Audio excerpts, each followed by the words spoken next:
de pas être trop impulsif. Ça peut être dangereux, j'imagine. Ça va être là vraiment qu'on va rentrer dans l'achat, on va déposer vraiment sur la décision éclairée de l'acheteur.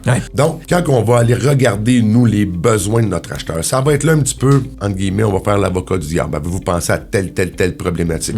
Un exemple, on a un système de filtration qui va demander des dépenses de 1000 $ annuellement sur la propriété à cause qu'on est dans un secteur, on a de l'eau qui est plus tannée ou des produits chimiques à l'intérieur ou peu importe pour les traiter. Avez-vous pensé à ça? On regarde la propriété, on a une toiture qui date de 20 ans, vous allez devoir la faire en réalité d'ici 5 ans. Est-ce que vous avez le budget qui va être vraiment disponible pour faire la réparation des propriétés? On va avoir des infiltrations d'eau, des choses comme ça. Des ergonomies d'espace. Vous achetez, vous avez 70 ans, mais la propriété est à paliers multiples. Vous avez toujours des marches pour vous déplacer. Avez-vous réfléchi à ce point-là? Et c'est là souvent que les clients vont me dire, écoute, Patrick, t'as pas envie que je l'achète la maison? Non, c'est pas que j'ai pas envie que je l'achète. C'est que moi, je veux m'assurer que la journée que vous allez rentrer dans votre propriété puis que dans 2 ans, on va se voir, vous allez dire, Patrick, en réalité, mes besoins ont été comblés. Je veux pas me faire dire que, tu m'as pas écouté ou whatever, parce que moi, j'ai un contrat de courtage avec vous, acheteur. Donc, j'ai une obligation déontologique et c'est d'autant plus plaisant de travailler avec des clients qu'on peut vraiment cerner ses besoins et les challenger par rapport à ce qu'ils ont besoin dans leur réalité, dans leur vie, parce que, naturellement, on le sait, c'est la plus grosse achat de leur vie. Puis ça se divise vraiment, là, en terminant, en 2 portions. Il y a le côté humain, le côté émotionnel, évidemment, mais c'est ça. Il y a aussi le côté technique, le côté légal, et c'est là que c'est important d'être bien conseillé. Nous, on est là-dedans à longueur de semaine, donc vous en avez peut-être acheté 1 ou 2 durant votre vie. Vous avez naturellement pas l'ensemble des yeux que nous avons sur toutes les données qu'on peut aller vraiment ramasser pour vous appuyer dans votre démarche.